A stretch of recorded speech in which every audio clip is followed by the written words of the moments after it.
হ্যাঁ এভরিওয়ান, আশা করি সবাই ভালো আছো।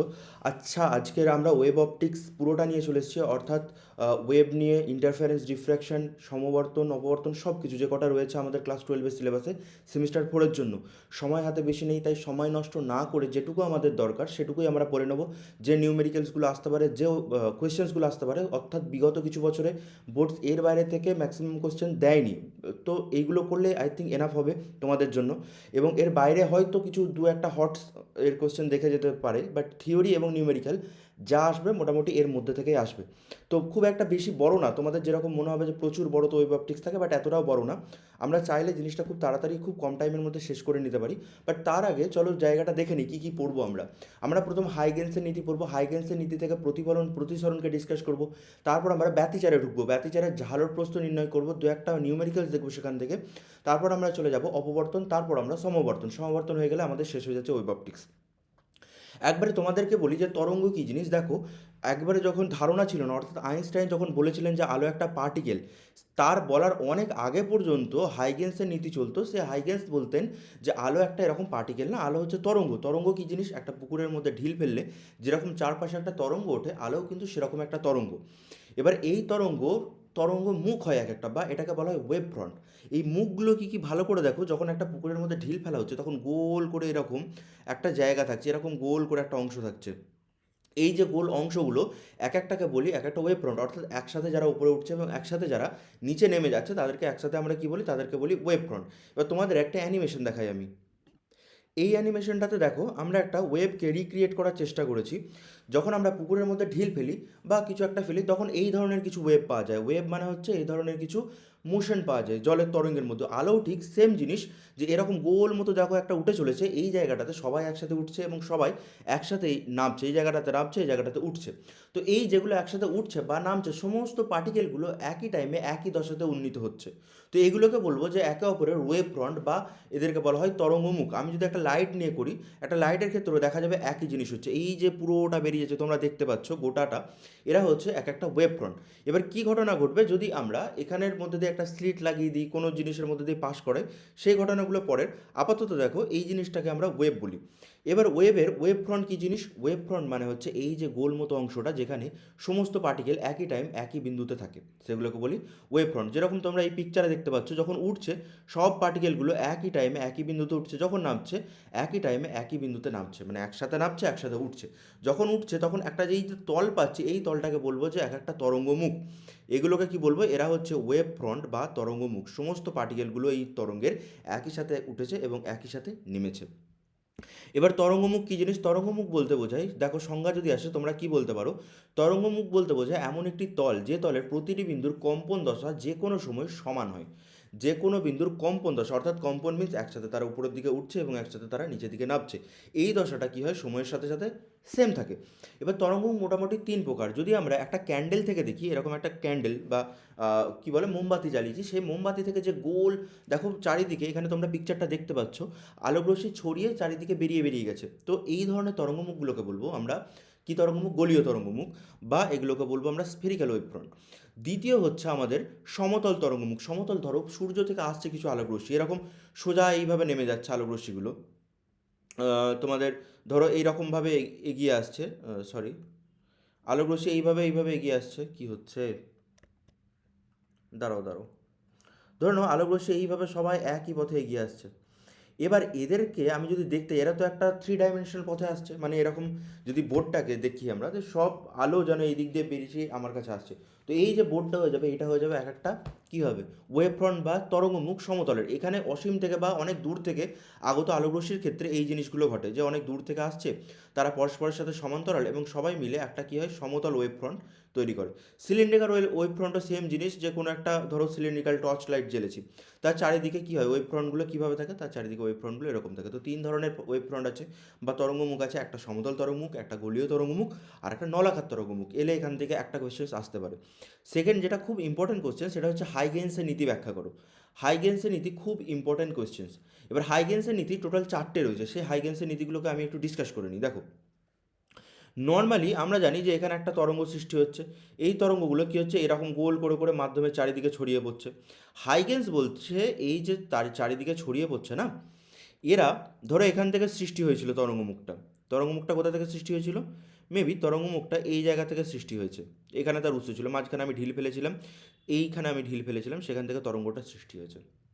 এবার এই তরঙ্গগুলোর প্রথম মাথা এটা তৈরি করেছে, মানে প্রথম ওয়েভ ফ্রন্ট এটা তৈরি করেছে। এর প্রত্যেকটা বিন্দুতে থাকে এক একটা পার্টিকেল, এখানে তো অসংখ্য পার্টিকেল থাকবে, প্রত্যেকটা পার্টিকেল এক একটা ছোট ছোট অনুতরঙ্গর সৃষ্টি করবে। এখানে আমি বলছি এই যে পার্টিকেলটা ছিল, মানে এই যে তোমার প্রথম তরঙ্গটা উঠেছিল, এই তরঙ্গটা আমি বলছি বা হাইগেন্স বলছে যে এখানে ছোট সব কটা যে অনেক কটা পার্টিকেল আছে না, এখানে আমি জানি প্রচুর পার্টিকেল আছে, তারা এক একটা ছোট ছোট অনুতরঙ্গ সৃষ্টি করবে। এই একটা তরঙ্গ, এই একটা তরঙ্গ, এই একটা তরঙ্গ, এই একটা তরঙ্গ, এরকম প্রত্যেকটা পার্টিকেল এক একটা ছোট ছোট অনুতরঙ্গ সৃষ্টি করবে। তরঙ্গ সৃষ্টি করে বাইরের দিকে বেরিয়ে যাওয়ার চেষ্টা করবে। এবং এই তরঙ্গগুলোর উৎসের দিক কোন দিকে হবে? উৎস থেকে বাইরের দিকে। এবং তারা সব সময় একই বেগে ছড়িয়ে পড়বে। আমি বলে দিচ্ছি সব কিছু একই বেগে ছড়িয়ে পড়বে। প্রথম কি বলেছে দেখো, কোনো তরঙ্গমুখের প্রতিটি বিন্দু, এই তরঙ্গমুখের প্রত্যেকটি বিন্দু নিজে নিজে একটি গৌণ তরঙ্গ উৎস হিসাবে কাজ করে, নিজে নিজে একটা গৌণ তরঙ্গ হিসাবে কি করে কাজ করে। দ্বিতীয় বলেছে ওই গৌণ তরঙ্গগুলি ওই বিন্দু থেকে সব দিকে সমান বেগে ছড়িয়ে পড়ে, সব দিকে, এই দিকে ছড়িয়ে পড়ছে, এই দিকে ছড়িয়ে পড়ছে, এই দিকে, মানে প্রত্যেকটা মাধ্যমে চারিদিকে সমান বেগে ছড়িয়ে পড়ছে। গৌণ তরঙ্গগুলির সামনের দিকে স্পর্শক অঙ্কন করলে, খুব ইম্পর্ট্যান্ট পয়েন্ট, গৌণ তরঙ্গগুলির সামনের দিকে স্পর্শক অঙ্কন করলে ওই স্পর্শক তল নতুন তরঙ্গমুখের অবস্থান নির্ণয় করে। অর্থাৎ এই যে গৌণ তরঙ্গ, ভালো করে বুঝবি পয়েন্টটা, এই যে গৌণ তরঙ্গগুলির এদের স্পর্শক, স্পর্শক কী জিনিস? একটা বৃত্তের এই রকম বরাবর যায় যেগুলো, সেগুলোকে আমরা বলি এই বৃত্তের স্পর্শক।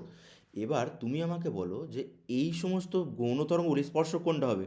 এর ক্ষেত্রে হবে এটা স্পর্শক, এর ক্ষেত্রে হবে এটা স্পর্শক, এর ক্ষেত্রে এটা স্পর্শক, এর ক্ষেত্রে হবে এটা স্পর্শক, মানে দ্বিতীয় এই তরঙ্গটার ক্ষেত্রে হবে এটা স্পর্শক। তো এইভাবে যখন আমি স্পর্শকগুলোকে মেলাবো, দেখবো যে এই স্পর্শকগুলোই আলটিমেটলি আমার কি করছে, একটা গোল মতো এরকম মতো তরঙ্গ সৃষ্টি করছে না, এরকম যদি সব কটাকে মিলিয়ে দিই স্পর্শকগুলোকে। এটাই তো এই সেকেন্ড তরঙ্গ মুখটা, অর্থাৎ এদের এখানে স্পর্শক আঁকছি, স্পর্শক এখানেও আমি আঁকছি স্পর্শক, এরকম আবার এখানে যে গৌণ তরঙ্গগুলো ছিল তার স্পর্শকগুলো এঁকে এঁকেই তো দ্বিতীয় গৌণ তরঙ্গটা সৃষ্টি হয়েছে। আবার এই তরঙ্গগুলোরও কী হবে, এই তরঙ্গগুলোতেও এক একটা করে অনুতরঙ্গ থাকবে, তাদেরও স্পর্শক বরাবর নেক্সট তরঙ্গটা সৃষ্টি হবে, তাদেরও স্পর্শক বরাবর আরও নেক্সট তরঙ্গটা সৃষ্টি হবে। তাহলে একটা অনুতরঙ্গের এই যে স্পর্শক, এই স্পর্শকগুলো মিলেই এই গোল মতো একটা দ্বিতীয় তরঙ্গটা সৃষ্টি করছে। অর্থাৎ এখানে তুমি যে ঢেউটা দেখছো, সেই ঢেউগুলো আর কিছুই না, এখানে একটা তরঙ্গ সৃষ্টি করেছিল, সেই তরঙ্গগুলোর কী হয়েছে, এরকম ছোটো ছোটো ছোটো ছোটো অনুতরঙ্গ সৃষ্টি হয়েছে, তার গা দিয়ে নতুন আর একটা গোল তরঙ্গ সৃষ্টি হয়েছে। বোঝা গেল? এইটাই বলছে আমার থার্ড পয়েন্টটা, যে গৌণ তরঙ্গগুলির সামনের দিকে স্পর্শক অঙ্কন করলে ওই স্পর্শক তল নতুন তরঙ্গের অবস্থান নির্ণয় করে। 4 নম্বর হচ্ছে গৌণ তরঙ্গগুলির পিছনের দিকে স্পর্শক তল বরাবর কোনো রকম তরঙ্গমুখ থাকে না। পিছনের দিকে মানে এই দিক বরাবর, এই দিক বরাবর কোনো তার কী থাকে না, কোনো তরঙ্গমুখ অবস্থান বা কোনো তরঙ্গমুখ এক্সিস্ট করে না, উল্টো দিকে যা হবে বাইরের দিকে। ঠিক আছে, তো এই 4টে পয়েন্টকে ভালোভাবে মনে রাখবে। এটা আমরা জানি ঢেউ তো বাইরের দিকে যায়, এমন না তো বাইরে থেকে ভিতর দিকে আসছে, এটা হয় না। যেখান থেকে সৃষ্টি হয় সেখান থেকে বাইরের দিকে সে গমন করে। বোঝা গেল? আচ্ছা, চলো এবার পরের পয়েন্টে যাই, ঝপাঝপ দেখি, কারণ আমাদের আজকে পুরো ওয়েভ অপটিক্সটা শেষ করতে হবে। হাইগেন্সের নীতির সাহায্যে আলোর প্রতিফলন, খুব ইম্পর্টেন্ট জিনিসটা, ভালো করে দেখে নিবি। যদি ভালো করে দেখে নিস তাহলে আশা করি অসুবিধা হবে না। ধরে নে এটা একটা মিরর। এবার হ্যাঁ, একটা জিনিস তোদেরকে বলে রাখি, যখন এইভাবে আমাদের আলোক তরঙ্গগুলো আসছে, যখন এইভাবে আমাদের অসীম থেকে আলোক তরঙ্গগুলো আসছে, তাহলে তোরা জানিস যে তারা সমস্ত, মানে একই টাইমে তারা কি থাকে, এটা হবে তাদের গোল তল, মানে কি বলে এগুলোকে, ওয়েভ ফ্রন্ট। এটা হবে তাদের ওয়েভ ফ্রন্ট। ওয়েভ ফ্রন্ট মানে কি? ওয়েভ ফ্রন্ট মানে তরঙ্গমুখ। অর্থাৎ তারা একই টাইমে একই বিন্দুতে অবস্থান করছে। এই তরঙ্গটা, এই তরঙ্গটা, এই তরঙ্গটা, প্রত্যেকটা তরঙ্গ এক একটা কী থাকবে তাদের, এক একটা তাদের তরঙ্গমুখ থাকবে। সেই তরঙ্গমুখগুলো কোনটা? সেই তরঙ্গমুখগুলো হচ্ছে এটা, এই গোটাটা। তাহলে আমাকে একটা জিনিস এখান থেকেই বল তোরা, এইখানে যদি আমি একটা তল নিই, এই তলটা যদি আমি নিই, এই তল থেকে কে আগে পৌঁছাবে? এই রশ্মিটা আগে পৌঁছাবে, ঠিক কি না? এই রশ্মিটা আগে পৌঁছাচ্ছে, তারপর কিছুক্ষণ পর এই রশ্মিটা এসে পৌঁছাচ্ছে, বি রশ্মিটা, তারপর কিছুক্ষণ পর এই রশ্মিটা এসে পৌঁছাচ্ছে, তারপর কিছুক্ষণ পর এ, তারপর এ, তারপর এ, মানে এদের আসতে সময় লেগে যাচ্ছে। তো যতক্ষণে এই রশ্মিটা এসে পৌঁছাচ্ছে ততক্ষণে এ তো রিফ্লেক্ট করে বেরিয়ে চলে যাচ্ছে। কি বললাম? যতক্ষণে এই এফ রশ্মিটা যতক্ষণে এই তলে এসে ঠেকছে, এখান থেকে এত দূরে এসে ঠেকছে, সেই টাইমে তো অলরেডি ঠেকে গেছিলো অনেকক্ষণ আগে, এখানে সে রিফ্লেক্ট হয়ে আগে বেরিয়ে যাচ্ছে, কারণ তার এক একটা তরঙ্গমুখের অংশ। এবার আমি সেম কনসেপ্টটা এখানে কাজে লাগাচ্ছি। ধরে নাও কিছু আলোকরশ্মি এরকম এসে পড়েছিল, এ এবং এ একে অপরের কী আছে, একে অপরের তরঙ্গমুখ। অলরেডি আগের তরঙ্গমুখটা কী করেছে, একে অপরকে টাচ করে দিয়েছে, এখানে টাচ করে দিয়েছে, কিন্তু এ কী করেছে, টাচ করতে পারেনি। এটা হয়ে গেছে তাদের তরঙ্গমুখটা।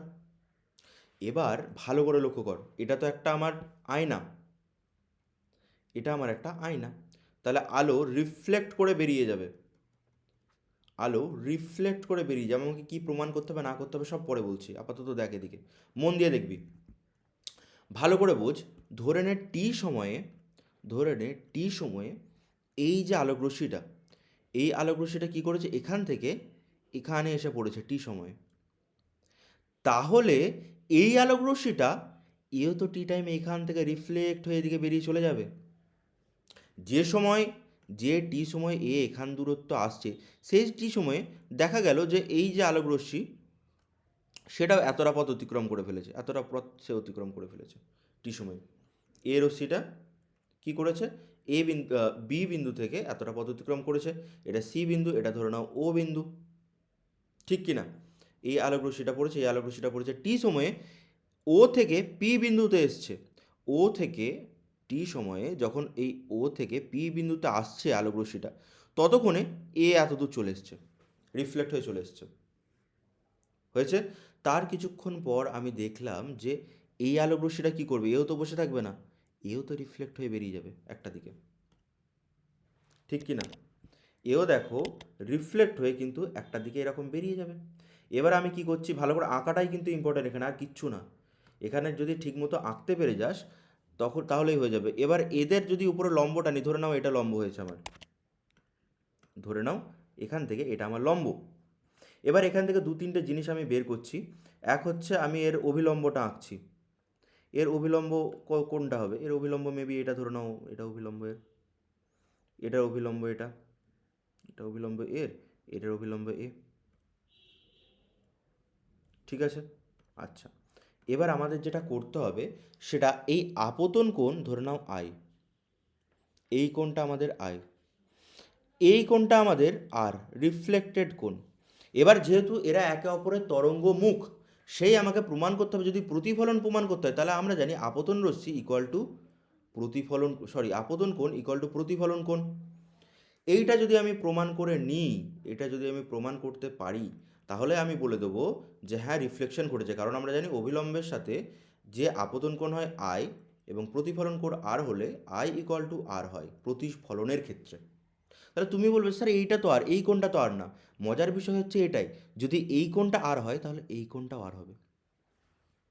এই কোণটা আর হলে, হ্যাঁ ছবি দেখে একটু মনে হচ্ছে না, কারণ এটা একটু বেশি এদিকে চলে এসছে, এতটা এদিকে আসবে না, এটা দেখে টাচ করা যাচ্ছে না, কিছু করার নেই, এটা এদিকে আসবে না, কিন্তু এই কোণটা আর হলে এই কোণটাও আর হবে। কারণ কি, এরা এক একটা, কি বলবো, এরা এক একটা হচ্ছে তরঙ্গ মুখ।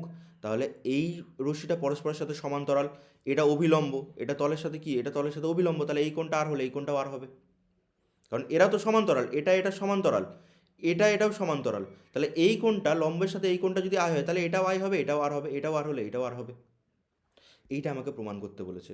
আচ্ছা, এটা ও আছে, এই অভিলম্বটা তুমি ধরে নাও কিছু একটা ও কিউ ধরে নাও, তাহলে আমি দুটো ত্রিভুজ পাচ্ছি, ত্রিভুজ ও বি কিউ, সরি ও, ত্রিভুজ পাচ্ছি ও বিপি, ও বিপি, আর ত্রিভুজ, আরেকটা ত্রিভুজ পাচ্ছি কি, কিউ বিপি, কিউ বিপি। আমি কোন দুটো দুটো ত্রিভুজ পাচ্ছি, আমি পাচ্ছি ও বিপি এই ত্রিভুজটা অভিলম্বের সাথে, আরেকটা ত্রিভুজ পাচ্ছি কিউ বিপি, এই দুটো ত্রিভুজ পাচ্ছি।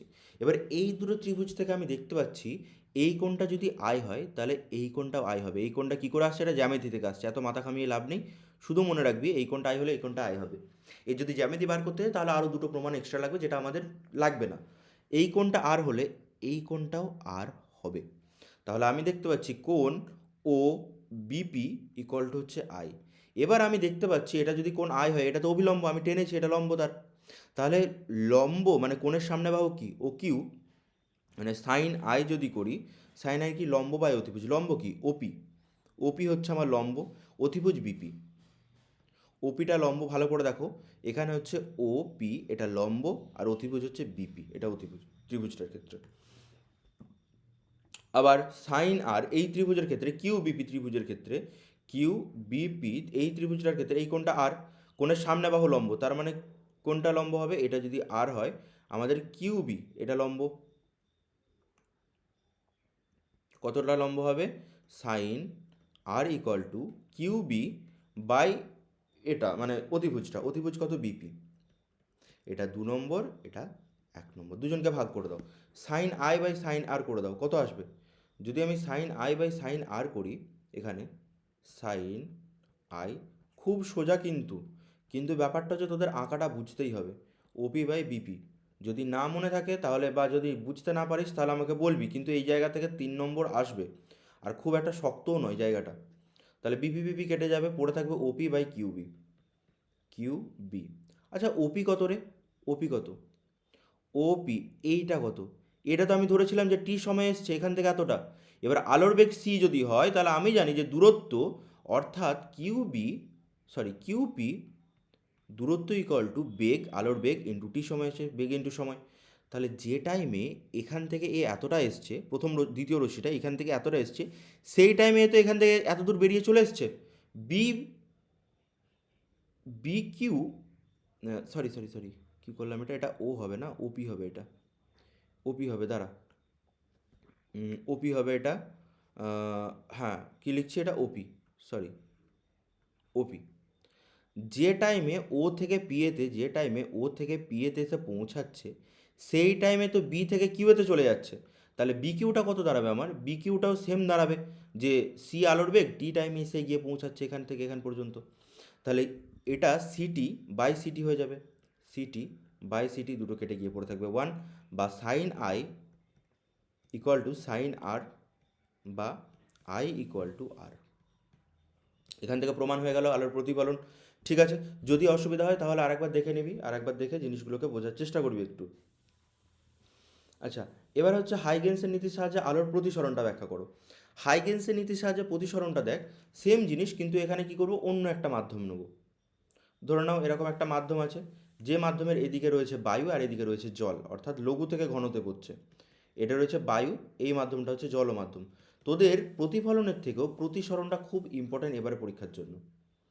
ঠিক আছে, প্রতিফলনের থেকেও কোনটা ইম্পর্ট্যান্ট, প্রতিসরণটা, ধরে নাও এদিক থেকে একটা আলোক রশ্মি এসে পড়েছে, সেম টাইমে এও এসছে, তাহলে দুজনে কী হবে, একই ডিস্টেন্স অতিক্রম করবে, দুজনে একই ডিস্টেন্স যদি অতিক্রম করে তাহলে আমি দেখতে পাবো এরা এক একটা তরঙ্গমুখের অংশ, এই তরঙ্গমুখগুলো, এবার আমি চাইছি এখানে একটা লম্ব টানতে, এরকম একটা লম্ব ধরো এখানে টেনে নিলাম, মানে অভিলম্ব একটা টেনে নিলাম, এবার একটা জিনিস লক্ষ্য করতে হবে, যে টাইমে আলোক রশ্মি এখান থেকে এদিকে আসছে, অর্থাৎ এখান থেকে এত দূর এসে পৌঁছাচ্ছে, আলোক রশ্মিটা এখান থেকে এত দূরে এসে পৌঁছাচ্ছে, সেই টাইমে প্রথম আলোক রশ্মিটা সে তো এইদিকে লম্ব করে চলে আসবে, এবং সেটা কীরকম আসবে, একটু অভিলম্বের দিকে সরে যাবে।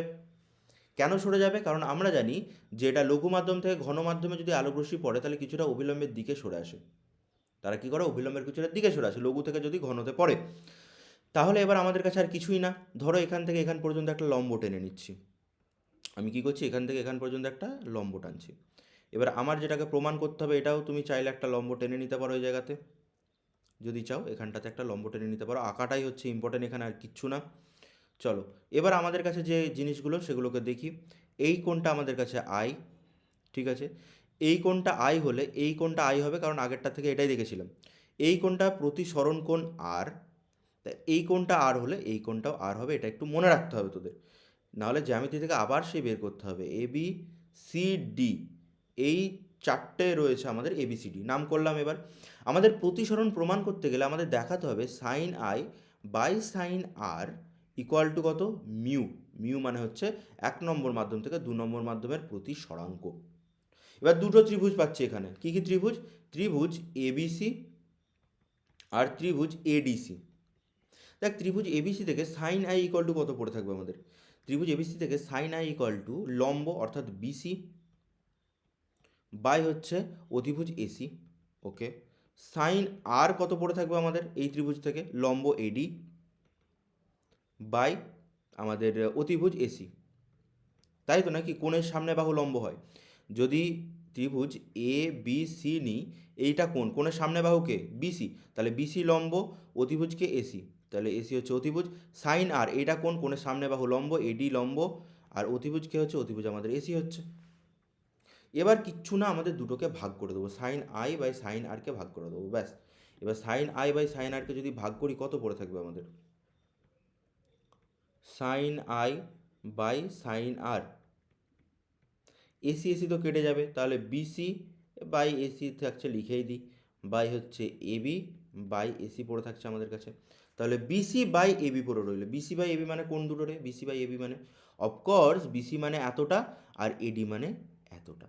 এবার বিসির ভ্যালু আর এবির ভ্যালু কত হবে আমাকে বলো, বিসির ভ্যালু আর এবির ভ্যালু কত হবে? দেখো, বিসি ইকুয়াল টু টি সময়ে সে এতটা এসছে, এখানে আলোর বেগ কত? সি। আলোর বেগ যদি সি হয় তাহলে বেগ ইন্টু সময় পাবো। সেই একই টাইমে এ থেকে ডি এতে আসছে, যত টাইমে বি থেকে সি এতে আসছে, যে টাইমে বি থেকে সি এতে আসছে সেই টাইমেতেই আলোগুলো সি এ থেকে ডি এতে চলে আসছে একই টাইমে। তাহলে এডির ভ্যালুটা কত দাঁড়াবে আমাদেরকে? এডির ভ্যালুটা ভালো করে দেখো, এডির ভ্যালুটা, সময় তো একই লেগেছে কিন্তু জল মাধ্যমে আলোর বেগ চেঞ্জ হয়ে যায়। বায়ু মাধ্যমে আলোর বেগ সি থাকলে জল মাধ্যমে আলোর বেগ হয়ে যাবে ভি, বা অন্য কোনো ঘন মাধ্যমে আলোর বেগটাই চেঞ্জ হয়ে যায়। তাহলে এটা হয়ে গেল সিটি, এটা হয়ে গেল ভিটি। তাহলে আমি এখানে সিটি বাই ভিটি করে রইলাম, টি কেটে গেল, সি বাই ভি।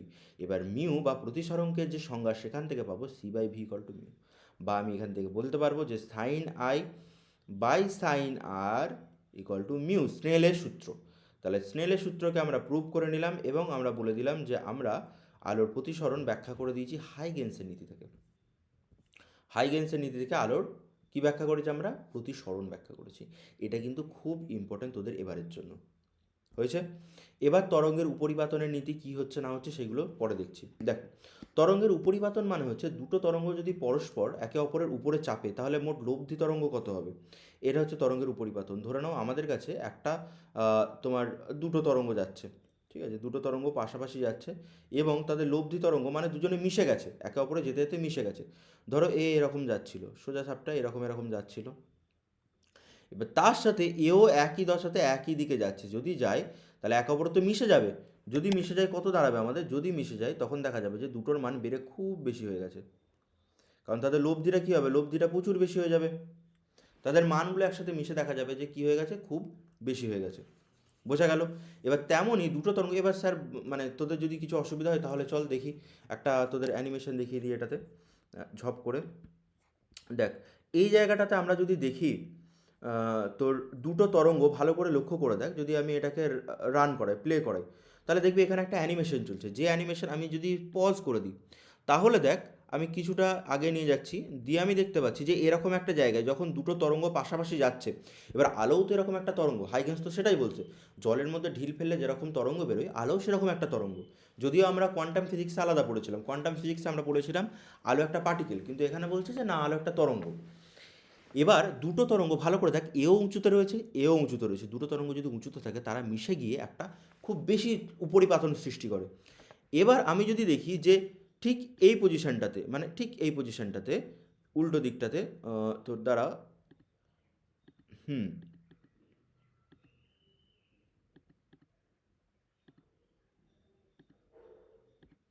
এই দেখো, ঠিক এরকম একটা পজিশনে তুমি দেখো যে এর মান দুটো কী হয়েছে? বিপরীত হয়েছে। যখন বিপরীত হচ্ছে তখন কিন্তু তারা একে অপরকে ক্যান্সেল করে দিচ্ছে, দিয়ে মান কিন্তু খুব কমে যাচ্ছে। তোমাদেরকে যদি দেখাই যে এই রকম অ্যানিমেশন একটা, যখন তোমাদের এই দেখো পরস্পর মানে বিপরীত দশাতে মিলিত হচ্ছে, তারা কিন্তু একে অপরের মানটা কমিয়ে দিয়ে পুরো জিরো করে দিচ্ছে, পুরো জিরো করে দিচ্ছে, এখানে কোনো তরঙ্গই পাওয়া যাচ্ছে না। তাহলে একই দশাতে হলে কী হবে? তারা একই দশাতে হলে মান খুব বেশি হয়ে যাবে এবং বিপরীত দশাতে মিলিত হলে মান খুব কম হয়ে যাবে। এটাই হচ্ছে তরঙ্গের উপরিপাতন। এবার এই জিনিসটা কেন পড়ানো? তুমি একটা জিনিস ভাবো, যদি তোমাদের দুটো আলাদা আলাদা তরঙ্গ যায়, সেই তরঙ্গগুলো একে অপরের উপর উপরিপাতন হয়ে, বা আলোগুলো একে অপরের উপরিপাতন হয়ে কী দাঁড়াবে? আলোগুলো একে অপরের উপরিপাতন হয়ে তোমাদের এরকম ধরো একটা স্লিট দিয়ে যাচ্ছে, তরঙ্গটা সৃষ্টি করলো। যদি দুটো স্লিট দিয়ে যায় মানে দুটো তরঙ্গ যায়, তাহলে তারা কি করবে? তারা এক একটা এরকম তরঙ্গ সৃষ্টি মানে উপরিপাতন হয়ে গিয়ে কোনো জায়গাতে উজ্জ্বল পটি, কোনো জায়গাতে অন্ধকার পটি দেবে। এরকম জায়গাগুলোতে দেখো উজ্জ্বল পটি সৃষ্টি করছে, মানে দুটো আলো যখন একই দশায় মিলছে তাদের মানটা অনেকটা বেড়ে যাচ্ছে। তাহলে এখানে একটা উজ্জ্বল হয়ে গেল মানটা। যে জায়গাগুলোতে একবারে উল্টো দশাতে মিলিত হচ্ছে সেই জায়গাগুলোতে অন্ধকার হয়ে গেল। ঠিক আছে? তোমাদের এর থেকে তাড়াতাড়ি মানে আলাদা করে কিছু বোঝানো যাবে না, কারণ তোমাদের সাথে সময় কম। যেটা পুরো সেমিস্টারটা একটা তোমার 3 মাস 4 মাসে শেষ করতে হয়, সেখানে কম টাইমের মধ্যে শেষ করতে হলে একটু তাড়াতাড়ি আমাকে এগোতে হবে। ঠিক আছে? চলো এবার আমরা পড়ার মধ্যে ঢুকে যাই, এটা থাক, আমরা পড়ার মধ্যে ঢুকি, যে উপরিপাতনের নীতি ব্যাখ্যা করতে বলেছে। ধরে নাও ওই জায়গাতে, যে কোনো একটা জায়গাতে ধরো উজ্জ্বল বা অন্ধকার একটা পট্টি সৃষ্টি হচ্ছিল। এরকম একটা জায়গাতে ধরো উজ্জ্বল পটি বা অন্ধকার পটি কিছু একটা সৃষ্টি হয়েছে। এবার জায়গাগুলো একটুখানি ভালো করে দেখবে। ধরে নাও এখানে একটা রশ্মি এইদিকে গিয়ে পড়েছে, এই মিশেছে এখানটাতে, এখানে একটা রশ্মি এখানে গিয়ে মিশেছে। এবার তাদের তরঙ্গগুলো কত ধরে নিচ্ছি, এটার পথ হচ্ছে S1, এটার পথ হচ্ছে P, এটা ধরে নাও S2, এটা হচ্ছে P। দুটো আলাদা আলাদা রশ্মি গিয়ে এখানে মিলিত হয়েছে। আমি জানি না যে এখানে অন্ধকার হবে বা উজ্জ্বল হবে, এখানে মেবি অন্ধকারও হতে পারে, এখানে অন্ধকারও হতে পারে, এখানে উজ্জ্বলও হতে পারে, মানে যে কোনো একটা পটি হতে পারে। উজ্জ্বল মানে যখন দুটো সেম দশাতে মিলিত হচ্ছে তখন সেখানে উজ্জ্বল হবে, যখন তারা বিপরীত দশাতে মানে উল্টো দিকে মিলিত হচ্ছে তখন তারা অন্ধকার হয়ে যাবে। এবার ধরো S1P, এই যে তরঙ্গ দৈর্ঘ্যটা সেটা Y1 equal to capital A1 sine omega T, ভালো করে দেখবি এই জায়গাটা। আর এই যে S2Pটা, ধরো এখানে তরঙ্গ দৈর্ঘ্যটা Y2 equal to A2 sine omega T plus theta, মানে অন্য একটা, এর দশা পার্থক্যটা আলাদা ধরে নাও। এবার যখন তারা এখানে মিলিত হচ্ছে তরঙ্গের উপরিপাতনের নীতি অনুসারে তরঙ্গগুলো একে অপরের বীজগাণিতিক যোগফলের সাথে সমান হয়ে যাবে। বীজগাণিতিক যোগফল মানে যদি এখানে আরও 4-5টা মিলিত হতো তাহলে আমরা বলতাম Y1, Y2, Y3, Y4 এইভাবে চলতে থাকতো, অর্থাৎ এরা একে অপরের সাথে বীজগাণিতিক যোগফলে যোগ হচ্ছে। এবার তাহলে তাদের লব্ধি তরঙ্গ কত হবে এখানে, মানে এই ঠিক পজিশানটাতে লব্ধি তরঙ্গটা বার করছি। Y equals to Y one plus Y two, Y ওয়ানের মান হচ্ছে A1 sine omega T plus A2 এর মান হচ্ছে A2 sine omega T plus theta. এটাকে আমরা ভেঙে নিতে পারি, সাইন A প্লাস বি এর সূত্র, sine A cos B plus cos A cos omega T sine B sine theta. এভাবে ভেঙে নিতে পারি। এবার ভেঙে নেওয়ার পর এই মানগুলোকে আলাদা করে বার করে দিই। আলাদা করে যদি বার করে দিই কত পড়ে থাকবে, এটা A1 sine omega T plus A2 sine omega T plus theta plus A2 cos omega T plus into sine theta. ব্যাস, পুরোটা গুণ করেছি, আর কিছুই না, উপরের লাইন থেকে নিচের লাইনটা জাস্ট গুণ করেছি আমি, আর কিচ্ছু না। এবার আমি দেখতে পাচ্ছি উপরের জায়গাটা থেকে সাইন ওমেগাটি কমন নিয়ে নাও, কত পড়ে থাকবে আমাদের কাছে A1 প্লাস A2, এটা কি লিখলাম আমি, কস থিটা হবে তো, A2 কস থিটা হলো, কত কমন নিচ্ছি আমি, সাইন ওমেগাটি কমন নিচ্ছি, প্লাস এখানে আমার পুরো রয়েছে A2 সাইন থিটাটাকে জাস্ট আগে লিখে দিচ্ছি, আর কিছুই না, মানে জাস্ট ব্র্যাকেটের মধ্যে লিখছি একই জিনিস। এটা কস ওমেগাটিটাকে বাইরে রাখছি যাতে দেখতে সুন্দর হয়। এবার দেখতে সুন্দর কেন করলাম, কারণ A1 প্লাস A2 কস থিটাকে আমি একটা মান ধরবো, সেই মানটা ধরবো ক্যাপিটালে কস ফাই, সেই মানটা ধরবো ক্যাপিটালে কস ফাই। এবং A2 সাইন থিটাকে একটা মান ধরবো আমি, সেই মানটা কত ধরবো, ক্যাপিটাল A সাইন ফাই। এই মানগুলো কেন ধরলাম, কারণ এই তরঙ্গটাকে আমি একটা সুন্দর রূপ দিতে চাইছি। Capital A1 plus A2 cos theta, এই যেটা পাচ্ছি আমি, এই ক্যাপিটাল A1 প্লাস A2 কস থিটার ভ্যালুটা কী দেবো আমরা, এটা এটা দেবো ক্যাপিটাল A কস ফাই। তাহলে এর ভ্যালুটা লিখে দিই আমরা capital A cos phi sine omega T হলো, প্লাস এটার জায়গায় আমরা কী দেবো, এটার জায়গায় A2 সাইন থিটার জায়গায় দেবো capital A sine phi cos omega T. আচ্ছা, এটাও একটা দেখতে কারোর মতো হচ্ছে না, ক্যাপিটাল এটাকে যদি কমন নিই, সাইন A কস বি, অর্থাৎ সাইন ওমেগাটি, আগে সাইনটা লিখে নাও, sine omega T cos phi plus cos omega T sine phi. এদেরকে যদি আমি একসাথে ক্যালকুলেট করতে যাই, আমি দেখব যে এখানে একটা অদ্ভুত জিনিস হচ্ছে, সেই অদ্ভুত জিনিসটা হচ্ছে সাইন A প্লাস বি এর সূত্র, এটা sign omega T plus phi. এটা কী জন্য এলো, এটা আমাদেরকে বলতে হবে, এটা হচ্ছে লব্ধি তরঙ্গ। এটা হয়ে গেল আমাদের লব্ধি তরঙ্গের সমীকরণ, এটা হয়ে গেল আমাদের লব্ধি তরঙ্গের সমীকরণ। এবার এই সমীকরণটা কেন বের করা, এই সমীকরণটা এই জন্য বের করা যাতে আমরা এই দুটো ডেটাকে কাজে লাগাতে পারি। কোন দুটো ডেটাকে আমরা কাজে লাগাতে চাই, আমরা এই দুটো ডেটাকে কাজে লাগাতে চাই, এই দুটো ডেটাকে আমরা কাজে লাগাতে চাই। এই ডেটার মধ্যে কি রয়েছে এমন যে কাজে লাগাতে চাই, কারণ ভালো করে দেখো, এই যে দুটো আমরা ডেটা পাচ্ছি, এখান থেকে নতুন একটা জায়গায় আমরা বের করব যে যে রশ্মিটা তৈরি, যেখানে ওই তরঙ্গটা তৈরি হচ্ছে তারা উজ্জ্বল তরঙ্গ হবে না অন্ধকার তরঙ্গ হবে। তাহলে এটা লিখে নাও A1 plus A2 cos theta, এটা লিখে নিই A1 plus A2 cos theta, এটাকে আমরা লিখেছিলাম কি ক্যাপিটাল A কস ফাই, এবং ক্যাপিটাল A2 সাইন থিটা, এটাকে কি লিখেছিলাম ক্যাপিটাল A সাইন ফাই। ঠিক আছে স্যার, এত দূর পর্যন্ত গেল, এ দেখো এটাকেই লিখেছি আর কিচ্ছু না। এবার এই জায়গাটার একটা জিনিস করি, এটা 1 নম্বর সমীকরণ নিই, এটা 2 নম্বর সমীকরণ নিই। কী করছি আমি 1 নম্বর সমীকরণটাকে স্কোয়ার করছি, 2 নম্বর সমীকরণটাকেও স্কোয়ার করছি, দিয়ে যোগ করে দিচ্ছি। তাহলে প্রথম সমীকরণে কী হবে, এটা স্কোয়ার করি আমি a1 plus a2 cos theta, তার স্কোয়ার করলাম আমি, প্লাস 2 নম্বর সমীকরণকে a2 সাইন থিটা, ভালো করে দেখবি এই জায়গাটা ইম্পর্টেন্ট, তার স্কোয়ার করছি equal to capital A cos phi তার square plus capital A sine phi তার স্কোয়ার। ঠিক আছে স্যার, এত দূর পর্যন্ত তো প্রবলেম নেই। তাহলে ব্যাপারটা হচ্ছে এইটাকে যদি স্কোয়ার করি আমরা, কি দাঁড়াবে এটা স্কোয়ার করলে, A square plus 2ab plus B square, 2a1 a2 cos theta plus B square কী পড়ে থাকবে, a2 cos square theta, plus এখানে পড়ে রইল আমার a2 সাইন স্কোয়ার থিটা। আচ্ছা, এখান থেকে একটা সুন্দর জিনিস বেরোবে, capital A square cos square phi plus capital A square কত পড়ে থাকবে আমাদের কাছে, সাইন স্কোয়ার ফাই। এবার আমি যদি দেখতে চাই এটাকে a1 এর square plus 2a1 a2 cos theta পড়ে রইলো আমাদের, প্লাস এখান থেকে আমি a2 যদি কমন নিই, আমি কি দেখবো a2 স্কোয়ার কমন নিলে, এটা স্কোয়ার ছিল সরি, ব্র্যাকেটে আমাদের পড়ে থাকবে cos square theta plus sine square theta, cos square theta plus sine square theta. এবার তোরা জানিস cos square theta plus sine square থিটার ভ্যালু কত হয়। এখান থেকেও যদি a স্কোয়ার কমন নিই, তাহলে পড়ে থাকবে আমাদের কাছে cos square phi plus sine square phi. Sir এত জিনিস কেন করাচ্ছেন আমাদেরকে, তার কারণ এখান থেকে একটা ফর্মুলা চাই আমাদের, যেটা হচ্ছে a square plus 2a1 a2 cos theta plus a2 এর square equal to capital A square. Capital এটাকে আমরা বলি বিস্তার, এটাকে কি বলি, বিস্তার। এবার বিস্তারের সাথে প্রাবল্যের একটা সম্পর্ক রয়েছে। প্রাবল্য মানে সেই আলোটা দেখা যাবে কি দেখা যাবে না, কতটা উজ্জ্বলতায় দেখা যাবে, সেটা হচ্ছে প্রাবল্য। প্রাবল্য তোদেরকে যখন আমি কোয়ান্টাম পড়িয়েছিলাম বলেছিলাম যে একটা টর্চ লাইটের তুলনায় একটা যদি হ্যালোজেন লাইট নিই, দ্যাট মিনস তার প্রাবল্য অনেক বেশি, মানে উজ্জ্বলতা অনেকটা বেশি তার। তো প্রাবল্য মিনস হচ্ছে উজ্জ্বলতা, কতটা বেশি উজ্জ্বল হচ্ছে সেই লাইটটা। এবার যদি উজ্জ্বলতা শূন্য হয়ে যায়, তাহলে আমি বলবো তারা অন্ধকার রয়েছে। উজ্জ্বলতা খুব বেশি থাকলে আমি বলবো তারা ভালো রয়েছে। এবার এই উজ্জ্বলতার সাথে বা প্রাবল্যের সাথে বিস্তারের একটা সম্পর্ক রয়েছে, সেটা হচ্ছে এটা। এই প্রাবল্যের সাথে বিস্তারের একটা সম্পর্ক রয়েছে। এবার আমি দেখ ওই আলোগুলোর প্রাবল্য বের করে নেব।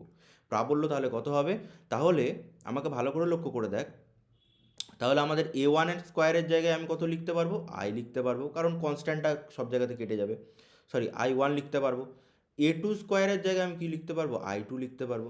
ক্যাপিটাল A স্কোয়ারের জায়গায় আমি আই লিখছি। আচ্ছা, ক্যাপিটাল A1 এর জায়গায় কত লিখতে পারবো, শুধু এটা রুট আই লিখতে পারবো না, রুট i1, কারণ এ স্কোয়ার যদি i1 হয় তাহলে এ ইকুয়াল টু রুট i1 হয়ে যাবে। a2 কত পড়ে থাকবে, রুট i2 পড়ে থাকবে আমাদের। তাহলে আমি এখান থেকে দেখতে পাচ্ছি a1 এর জায়গায় আমি কত লিখবো, রুট i1 তার হোল স্কোয়ার, বা এটা i1, a1 এর স্কোয়ার জায়গায় আমরা i1 লিখতে পারবো, ধুর ধুর i1 লিখতে পারবো। আচ্ছা, টু রুট ওভার, দেখো a1 এর জায়গায় a2 এর জায়গায় কত i1 i2 করে লিখতে পারবো, i1 i2 cos theta plus a2 এর জায়গায় a2 স্কোয়ারের জায়গায় কত লিখতে পারবো আমরা, a2 স্কোয়ারের জায়গায় আমরা লিখতে পারবো i2 ইকুয়াল টু আই। তাহলে মোট প্রাবল্য, আমাদের মোট প্রাবল্য এখান থেকে যদি জিজ্ঞেস করে, মোট প্রাবল্য আমাদের কত আসবে, i1 plus i2 plus 2 √ i1 i2 cos theta, i1 i2 cos theta. দেখ ঠিক আছে কিটা,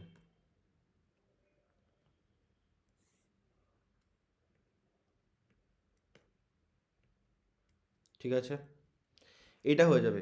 এবার এটাই হচ্ছে গঠনমূলক এবং ধ্বংসাত্মক ব্যতিচারের শর্ত। আমি আসছি, আগে ব্যতিচার কী জিনিস বলে দিই। ব্যতিচার হলো এই যে আলোগুলোকে আমি বলছি যে দুই বা ততোধিক অসঙ্গত আলো একই বিন্দুতে মিলিত হয়ে আলোর তীব্রতা কখনো খুব বৃদ্ধি পায়, অর্থাৎ সেখানে হয়তো উজ্জ্বল পটি তৈরি হয়, অথবা কোনো জায়গাতে অন্ধকার পটির তৈরি হয়। যেরকম এই দুটো কেসের ক্ষেত্রে আমি দেখছি দুটো হাঁসের বাচ্চা যাচ্ছে, এ একটা তরঙ্গ সৃষ্টি করে দিয়ে যাচ্ছে, এ একটা তরঙ্গ সৃষ্টি করে যাচ্ছে। কোনো কোনো জায়গাতে ভালো করে লক্ষ্য করলে দেখবি এই জায়গাতে দেখা গেছে তরঙ্গ অনেকটা উপরে উঠে যাচ্ছে, এই জায়গাতে তরঙ্গ অনেকটা নিচে নেমে যাচ্ছে। ঠিক তেমনই এই সমস্ত আলোকে আমি যদি ফেলি, মানে পুকুরের জল যেরকম আলো সেরকম তরঙ্গ হিসেবে কাজ করে, সেই তরঙ্গগুলো একসাথে এসে কি তৈরি করে আমাদের, কোনো জায়গাতে উজ্জ্বল পটি, যেরকম এই জায়গাতে উজ্জ্বল এই জায়গাতে অন্ধকার, এই জায়গাতে আবার উজ্জ্বল এই জায়গাতে অন্ধকার, এই জায়গাতে আবার উজ্জ্বল এই জায়গাতে অন্ধকার, এইভাবে উজ্জ্বল অন্ধকারের পটি তৈরি করছে আলোগুলো। এই ঘটনাটাই ব্যতিচার নামে পরিচিত। এবার এটা কিভাবে হচ্ছে, কারণ হচ্ছে আমি তো পেয়েছিলাম যে টোটাল প্রাবল্য, মানে এই জায়গাতে যে কোনো জায়গাতে একটা প্রাবল্য ইকুয়াল টু কত, প্রাবল্য equal to root of i1 plus i2 plus 2 √ i1 i2 cos theta. এটা কোথা থেকে পেলাম আমি? এটা এইখান থেকে পেলাম, এই যে বের করে রাখলাম এতক্ষণ ধরে, i1 plus i2 plus 2√i1 i2 cos theta. এবার আমাকে একটা কথা বল, যদি গঠনমূলক ব্যতিচর হয়, গঠনমূলক মানে উজ্জ্বল বলতে চাইছি আমি, যদি গঠনমূলক ব্যতিচর হয় তার শর্ত কী হবে? গঠনমূলক ব্যতিচারের শর্ত কী হবে?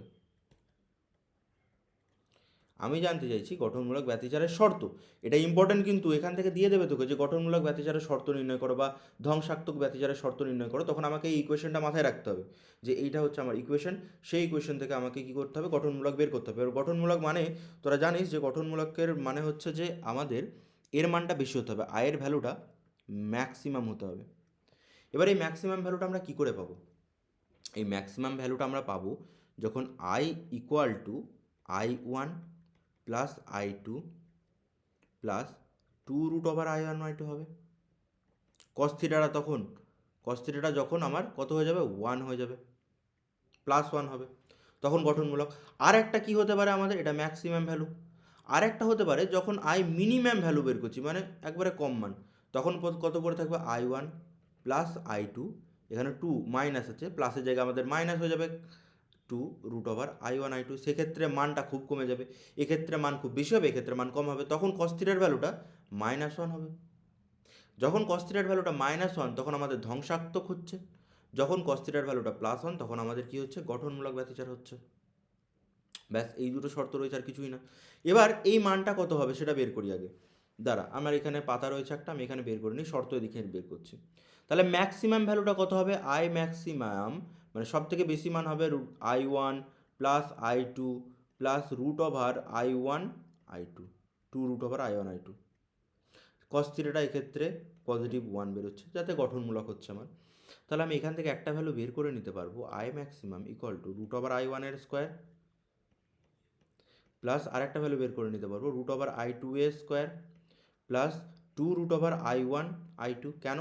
কারণ আমি তো এটা স্কোয়ার করলে একই ভ্যালু পাবো, আমি জাস্ট লিখছি এটাকে সাজিয়ে, যাতে আমার একটা ফর্মুলা আসে। সেই ফর্মুলাটা কত? সেই ফর্মুলাটা আমার আসছে a square plus B square plus 2ab, তাহলে এ প্লাস বি তার হোল স্কোয়ার হয়েছে। আর একটা মেবি আসতে পারে যে আই, ধরো সব থেকে কম মানটা চাইছি, আই মিনিমাম ভ্যালুটা চাইছি আমি, তাহলে আই মিনিমাম ভ্যালুটা চাইলে আমাদের মান কত আসবে? আই মিনিমামের আই মিনিমাম যদি বের করি তাহলে আমরা পাবো i1 plus i2 minus 2√i1 i2, এটাই তো সব থেকে কম হতে পারে। এবার সেক্ষেত্রে কস থিটার ভ্যালুটা কত হবে? -1 হবে, কস থিটার ভ্যালু -1 সেক্ষেত্রে। এবার আই মিনিমাম ভ্যালুটা কত পাচ্ছি আমরা? আই মিনিমাম ভ্যালু এটাকে আবার করতে পারি যে √i1 এর স্কোয়ার প্লাস √i2 এর square minus 2ab, 2√i1 i2 হলো। এখান থেকে আই মিনিমামটা কত পাচ্ছি আমরা? আই মিনিমামটা পাচ্ছি √a মাইনাস বি তার হোল স্কোয়ার। ব্যাস, এটা পাচ্ছি আমি। তাহলে দুটো ইকুয়েশন পেয়ে যাচ্ছি, এটা ম্যাক্সিমামের জন্য, এটা মিনিমাম ভ্যালুর জন্য। এবার আর কিছুই না, তোদেরকে কোয়েশ্চেন এরকম দিতে পারে, আচ্ছা এটা মনে রাখবি তাহলে আই ম্যাক্সিমাম মানে প্রাবল্য ম্যাক্সিমাম বাই প্রাবল্য মিনিমাম এর মানটা কত আসে? এর মানটা আসে ম্যাক্সিমামের জন্য কত? √i1 প্লাস √i2, এখান থেকে নিউমেরিক্যালে আসবে, কীরকম আমি বলে দিচ্ছি, বাই √i1 মাইনাস √i2। এখান থেকে হয়তো তোকে বলে দিল যে দুটো আলোক রশ্মির তীব্রতার অনুপাত তোমাকে বলে দেবে, দুটি আলোর তীব্রতার অনুপাত আমাকে বলে দিচ্ছে, এটা তীব্রতার অনুপাত আমাকে বলে দিয়েছে 9:1 বা 16:1, অনুপাত বলে দিয়েছে 16:1। তাদের সর্বোচ্চ সর্বনিম্ন প্রাবল্যের অনুপাত, সর্বোচ্চ ও সর্বনিম্ন প্রাবল্যের অনুপাত কত? প্রাবল্যের অনুপাত জিজ্ঞেস করেছে আমাদেরকে, আমরা কি করে বার করব? আমরা দেখ এইভাবে বার করবো এই প্রবলেমগুলো। আমাদের বলেছে আলোর তীব্রতার অনুপাত, দুটি আলোর তীব্রতার অনুপাত অর্থাৎ i1 বাই i2, এই ভ্যালুটা আমাকে বলেছে 16/1। এবার অনুপাত যেহেতু রয়েছে আমরা চাইলে ধরতে পারি যে i1 যদি 16 হয়, i2 কত হবে? i2 হবে 1, এই ভ্যালুটা। তাহলে আমি এটাকে ধরেই করতে পারি যে ফর্মুলা আছে আমাদের কাছে I maximum by I minimum equals to, এখান থেকে কী কী ইম্পর্টেন্ট আমি বলে দিচ্ছি, এখান থেকে এই ফর্মুলাটা ইম্পর্টেন্ট, আমাদের শর্তগুলো বের করতে দিতে পারে, এইগুলো পুরোটা তোদেরকে ডেরিভেশন দেবে না, তোদের এই ফর্মুলাটা মনে রাখতে হবে। আচ্ছা, এখান থেকে আমাকে এইগুলো লাগবে না, এইগুলো আমি জাস্ট দেখানোর জন্য বলেছিলাম, এইগুলো আর লাগবে না। তরঙ্গের উপরিপাতনের নীতি ব্যাখ্যা করতে বলে জাস্ট এতটুকু করতে হবে আমাদেরকে, যে Y equals to Y one plus Y two, সেখান থেকে এই এতটা কোথায় গেল কোথায় গেল, এতটা জাস্ট লিখে দিলে চলবে। উপরিপাতনের নীতি যদি 2 নম্বরের আসে তাহলে করতে হবে, না হলে শুধু নীতিরা ব্যাখ্যা করে এটা লিখে দিলেই হবে। ঠিক আছে, বাকি এই দুটো তো মনে রাখতে হবে, বলে দিলাম। তাহলে এখান থেকে এত এক্সট্রা লাগবে না। আমি যদি এগুলো না বোঝানো হয় তাহলে বুঝতে পারবি না, পুরোটা মাথার উপর দিয়ে চলে যাবে। আর তাও যদি অসুবিধা থাকে আরেকবার রিভাইন্ড করে দেখে নে। এখান থেকে এগুলো না বুঝলে তো অ্যান্সার লেখা মুশকিল, কারণ একটা দুটো যদি ঘুরিয়ে কোশ্চেন চলে আসে কীভাবে করবি। আচ্ছা, i maximum by I minimum অর্থাৎ হচ্ছে root over i one plus root over i two তার whole square by root over i one minus root over i two. নিজেরা খাতাতে কর, মাইনাস হবে এটা, তার হোল স্কোয়ার ইকুয়াল টু, আমি জানি রুট ওভার আই ওয়ানের মান কত, root over 16 plus root over 1 তার whole square by root over 16 minus root over 1 তার হোল স্কোয়ার। আচ্ছা, এটা কত পড়ে থাকবে, 4 প্লাস 1 বাই 4 মাইনাস 1 তার হোল স্কোয়ার গেল। তাহলে 5/3 তার হোল স্কোয়ার ইকুয়াল টু কত পড়ে থাকবে, 25/9, 25/9 এটাই পড়ে থাকবে। ঠিক আছে, তো এই ধরনের কোশ্চেন্সগুলো দেখবি তোদের সাঁতরা বা ছায়া যে যে বইগুলোই তোরা ফলো করিস না কেন, এই কোশ্চেন্সগুলো তোদের ওখানে কিন্তু দেয়া রয়েছে জিনিসগুলো। 2-4টে এক্সাম্পল দেখে নিবি, কারণ এক্সাম্পল না দেখলে এই জিনিসগুলোকে করা একটু চাপের হয়ে যাবে। ঠিক আছে, চল এবার আমরা দেখি যে ব্যতিচার কী, ব্যতিচার কী জিনিস দেখি, এবং ব্যতিচারের গঠনমূলক এবং ধ্বংসাত্মক ব্যতিচারের শর্ত। দেখ, ব্যতিচার তো আমি বললাম যে দুই বা ততোধিক অসমগত আলোক তরঙ্গ একই বিন্দুতে মিলিত হলে তাদের তীব্রতা কখনো বৃদ্ধি পায় কখনো তাদের কম পায়, এই ঘটনাটাকে আলোর ব্যতিচার বলে। যখন গঠনমূলক হচ্ছে তখন জানবো যে দুজনে মিশে মানটা অনেকটা বাড়িয়ে দিচ্ছে, মানে তীব্রতা অনেকটা বেড়ে গেছে। আর যদি না হয়, মানে উল্টো দশায় মিলিত হয়, তাহলে মান অনেকটা কমিয়ে দেবে। এবার এই ব্যতিচার গঠনমূলক এবং ধ্বংসাত্মক ব্যতিচারের শর্ত দেখি। এই যে শর্ততে আবার চলে এলাম, শর্ত কী ছিল, যদি শুধু শর্ত বলে তাহলে আমি জানি গঠনমূলক ব্যতিচারের ক্ষেত্রে cos থিটাটা 1 হয়, বা থিটাটা এখান থেকে cos ইনভার্স 1 হবে। এবার cos ইনভার্স 1 মানে আমাদের ভ্যালুটা কত হবে, theta equal to 2n into পায়ের ভ্যালু হবে, যেখানে n এর ভ্যালু 0 বা 1 বা 2 বা 3 বা 4। 0 কেন, cos থিটা যদি cos 0 মান cos 0 কত 1 হয়। আচ্ছা, cos 2 পাই কত 1 হবে, cos 6 পাই কত 1 হবে। তাহলে n এর জায়গায় 1 2 3 4 করে বসালেও সব জায়গাতে মানটা কত পড়ে থাকবে, 1 পড়ে থাকবে আমাদের। ঠিক আছে, এই জিনিসটা আমরা ক্লাস 11-এ পড়েছি। ক্লাস 11-এর যখন ত্রিকোণমিতি পড়ানো হয়েছিল তখন এই জিনিসগুলো পড়ানো হয়েছিল, যে থিটার ভ্যালু 2n পাই হলে তবে আমাদের মানটা কত আসবে, মানটা আসবে 1 cos থিটার ক্ষেত্রে। যেখানে তুই নিজেই দেখ না, হিসাব করে দেখবি 2n পাই, 2 পাইয়ের জায়গায় ভ্যালু কত, 2 পাইয়ের ভ্যালু 1, 6 পাইয়ের ভ্যালু 1, 8 পাইয়ের ভ্যালু 1 cos-এর। আচ্ছা, এখানে আরেকটা জিনিস আমি পড়েছিলাম, দশা পার্থক্য ক্লাস 11-এ পড়া হয়েছিল, যে দশা পার্থক্য অর্থাৎ থিটা ইকুয়াল টু 2 পাই/ল্যামডা ইন্টু পথ পার্থক্য।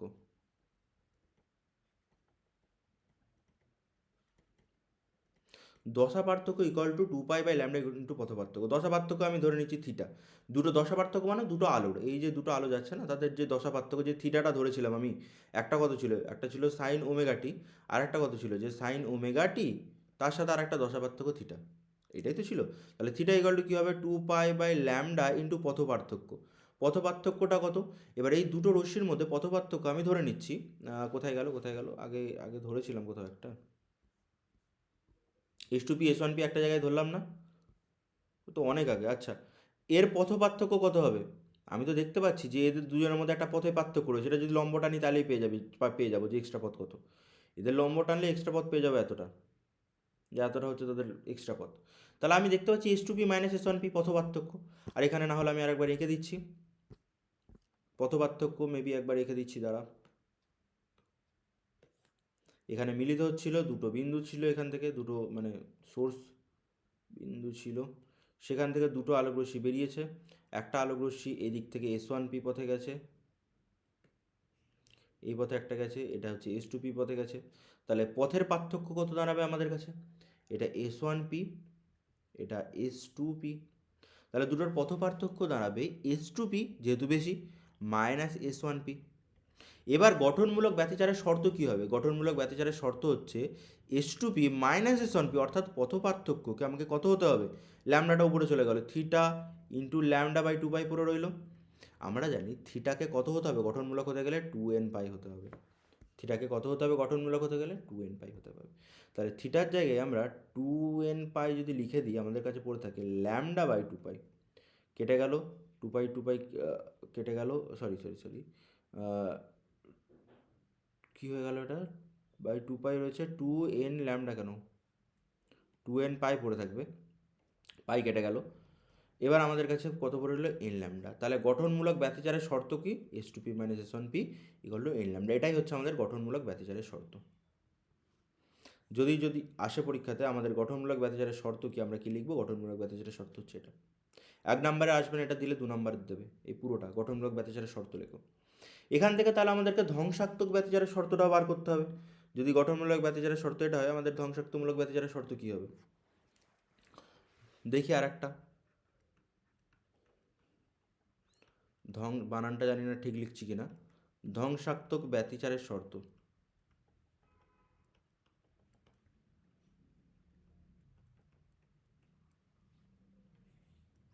আচ্ছা দেখ, ধ্বংসাত্মক ব্যতিচার কী হবে? যখন পথপার্থক্য বাদই দে তুই, কস থিটা কত হচ্ছিল আমার ধ্বংসাত্মক ব্যতিচারের ক্ষেত্রে? কস থিটাটা আমাদের -1 হচ্ছিল।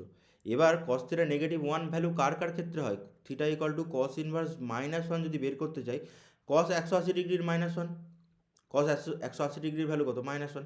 তাহলে আমরা দেখব যে এই থিটার ভ্যালুটা নিশ্চয়ই 2n প্লাস 1 ইন্টু পাই দাঁড়াবে। কেন? এনের ভ্যালু যদি 0 হয়, এনের ভ্যালু 0 হলে কত হচ্ছে? পাই দাঁড়াচ্ছে, তাহলে কস পাই মানে কস 180 ডিগ্রি। এনের ভ্যালু যদি 1 হয়, তাহলে কত দাঁড়াবে? 3 পাই। 3 পাই হলেও আমাদের ভ্যালু -1 আসবে। যদি 2 দাঁড়ায়, 2 2 4, 5 পাই, অর্থাৎ বিজোড় সংখ্যা, তখন দেখা যাবে যে আমাদের কি হচ্ছে? ব্যতিচারটা ধ্বংসাত্মক বা নেগেটিভ ভ্যালু আসছে। সেক্ষেত্রে আমাদের পথপার্থক্য কত হবে? দশা পার্থক্য theta equal to 2 pi by lambda into পথপার্থক্য, দুটো রশ্মির পথপার্থক্য হচ্ছে S two P minus S one P equal to কত পড়ে থাকবে আমাদের? পড়ে থাকবে s two P minus S one P equal to theta into lambda by two pi. আচ্ছা, থিটার জায়গায় আমরা কত বসাতে পারি? থিটার জায়গায় 2n প্লাস 1 ইন্টু পাই বসিয়ে দিতে পারি। পড়ে রইল আমাদের কাছে ল্যামডা বাই টু পাই পড়ে রইল। এটা কেটে গেল, কত পড়ে থাকবে? 2n plus 1 into lambda by two. তাহলে ভালো করে দেখ গঠনমূলক এবং ধ্বংসাত্মক ব্যতিচারের শর্ত কী। ধ্বংসাত্মক ব্যতিচারের শর্ত হচ্ছে S two P minus S one P, অর্থাৎ পথ পার্থক্য equal to 2n plus 1 into lambda by two. আর গঠনমূলক ব্যতিচারের শর্ত কী পেয়েছিলাম? গঠনমূলক ব্যতিচারের শর্ত পেয়েছিলাম পথ পার্থক্য equal to 2 pi by lambda into কত পড়ে থাকছিল আমাদের? ল্যামডা বাই টু, মানে sorry 2n into lambda by two. বা এটাকে আমি লিখতে পারি এইভাবে যে এস টু পি, এটাকে আমি এইভাবে লিখতে পারি যে S two P minus S one P equal to n lambda ছিল, তাহলে 2n into lambda by two আমি চাইলেই করতে পারি, এটাকে লিখতে পারি, দেখতে সুন্দর হবে। তাহলে গঠনমূলকের ক্ষেত্রে দেখো, এটা তো আমাদের গঠনমূলক হচ্ছে বা উজ্জ্বল পটি তৈরি করছে, গঠনমূলক। আর এই পথ পার্থক্যটাতে আমাদের কি আছে? 2n plus 1 into lambda by two থাকতে, এটা আমাদের ধ্বংসাত্মক তৈরি করছে। ধ্বংসাত্মক বা এখানে কি তৈরি করেছে? আমাদের অন্ধকার পটি তৈরি করেছে। তাহলে অন্ধকার পটির শর্ত 2n plus 1 into lambda by two হবে পথপার্থক্যটা। আর গঠনমূলকের শর্ত কী হবে? পথপার্থক্য কত হবে?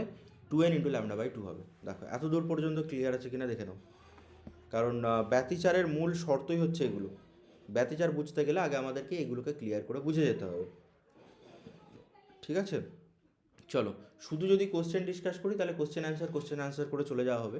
বাট আমাদের জিনিসগুলো না বুঝতে পারলে শুধু কোশ্চেন অ্যান্সার করে হবে না, কারণ এই জায়গাটা এমন জায়গা, তোমাকে ক্লিয়ার করেই যেতে হবে।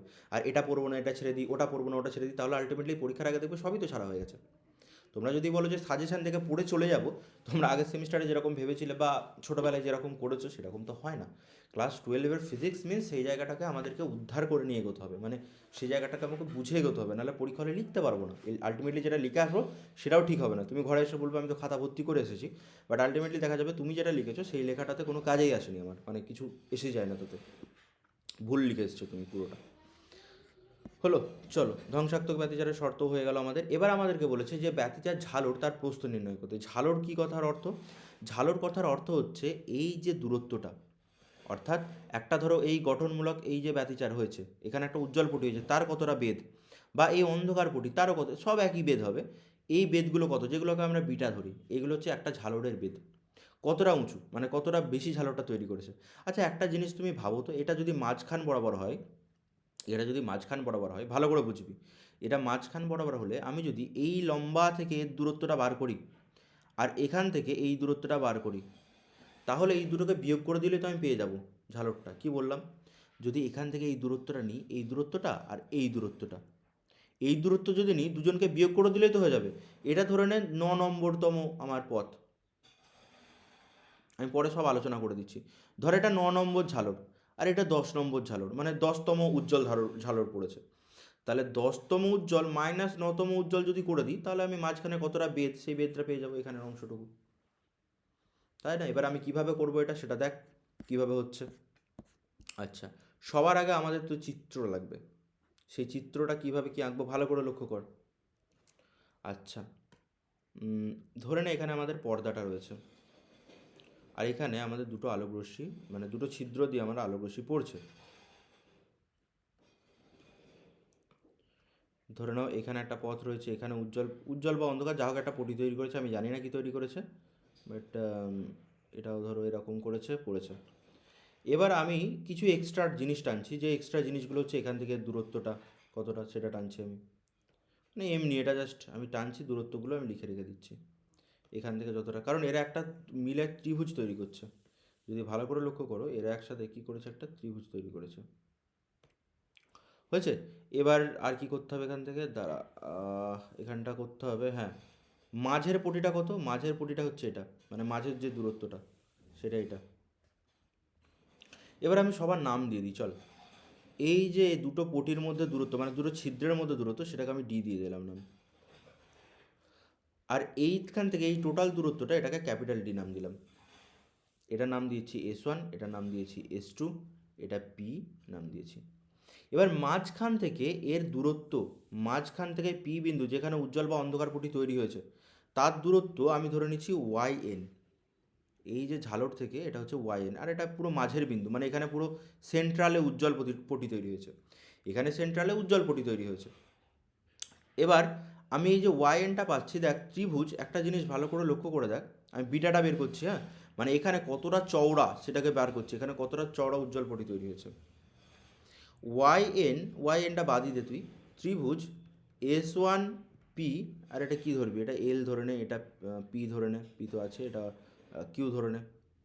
তাহলে S1PL, অর্থাৎ কোন ত্রিভুজটা, S1PL, এই ত্রিভুজটা, এই ত্রিভুজটা থেকে পাচ্ছি আমি, এই ত্রিভুজটা থেকে পাচ্ছি যে S1P এর স্কোয়ার, অর্থাৎ অতিভুজের স্কোয়ার, ইকুয়াল টু লম্ব স্কোয়ার, অর্থাৎ S1L স্কোয়ার প্লাস ভূমি স্কোয়ার। ভূমিটা কত, ভূমিটা হচ্ছে আমার, সরি লম্ব, ভূমি হচ্ছে S1L প্লাস লম্ব হচ্ছে PL,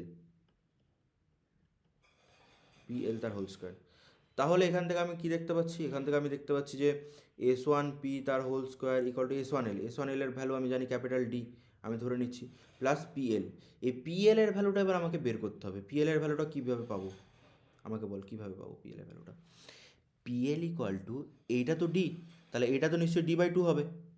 এটা যদি ডি হয়, এটা তো D/2, এইখান থেকে এই দূরত্বটা ডি, তাহলে এটা তো অর্ধেক ভ্যালু, এখান থেকে এতটা অর্ধেক ভ্যালু, তাহলে এটাও তার অর্ধেক ভ্যালু পাচ্ছি ডি।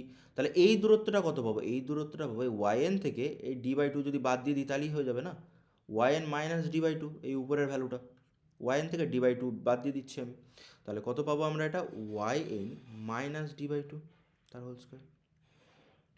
আবার ত্রিভুজ S2PL, S2 না না S2PQ, S2PL না, S2PQ, এই ত্রিভুজটা থেকে কত পাবো, S2PQ মানে কোনটা, এটা হচ্ছে আমার S2PQ, এই বড় ত্রিভুজ, এটার ক্ষেত্রেও S2P এর স্কোয়ার, অর্থাৎ হচ্ছে অতিভুজের স্কোয়ার ইকুয়াল টু ভূমি স্কোয়ার, অর্থাৎ ডি এর স্কোয়ার প্লাস লম্ব। লম্ব দেখো এখানে এইখান থেকে এর দূরত্ব, অর্থাৎ YN, আর এটাও তো D/2, তাই না, এটা যদি D/2 এটাও D/2, তাহলে YN প্লাস D/2 হবে, YN প্লাস D/2 তার হোল স্কোয়ার। এবার আমি কী করছি, এটা 1 নম্বর সমীকরণ, এটা 2 নম্বর সমীকরণ, পথপার্থক্য বের করতে চাইছি, S two P minus S one P বের করতে চাইছি, তাহলে 2 মাইনাস 1 করে দিই। 2 মাইনাস 1 থেকে পাই এস টু পি এর square minus S one P এর স্কোয়ার। আচ্ছা, এস টু পি কত মান ছিল? ক্যাপিটাল ডি এর স্কোয়ার প্লাস এটা ছিল Y n plus D by two তার হোল স্কোয়ার মাইনাস 1 নম্বর সমীকরণ অর্থাৎ ক্যাপিটাল ডি এর square minus Y n plus D by two তার হোল স্কোয়ার। ডি কেটে যাবে আমার। এটাকে আমি যদি ভেঙে যদি দেখি তাহলে এটা পাবো 4 yn ইন্টু ডি। তুই চাইলে ভেঙে নে, বা এটা একটা সূত্র রয়েছে এ প্লাস বি তার হোল স্কোয়ার মাইনাস এ মাইনাস বি তার হোল স্কোয়ার, এটা হচ্ছে 4ab সূত্র। বা তুই চাইলে এ প্লাস বি তার হোল স্কোয়ার এ মাইনাস বি তার হোল স্কোয়ার এইভাবে করে ভেঙে দেখতে পারিস, সেটা মাইনাস ছিল। হয়েছে, 4ab হলো, এটা 2 কেটে গেল আমাদের, তাহলে এখানে পুরো রইলো এস টু পি তার whole square minus S one p তার হোল স্কোয়ার। আচ্ছা, a square minus b square একটা সূত্র রয়েছে কি, এ প্লাস বি তার whole square a plus b into a minus b equal to 2 yn into d হলো। বা পথপার্থক্য s two P minus S one P equal to কত পড়ে থাকবে 2 yn d by s two P minus S one P, S two P plus S one P. দেখো এটা S two P, এটা S one P.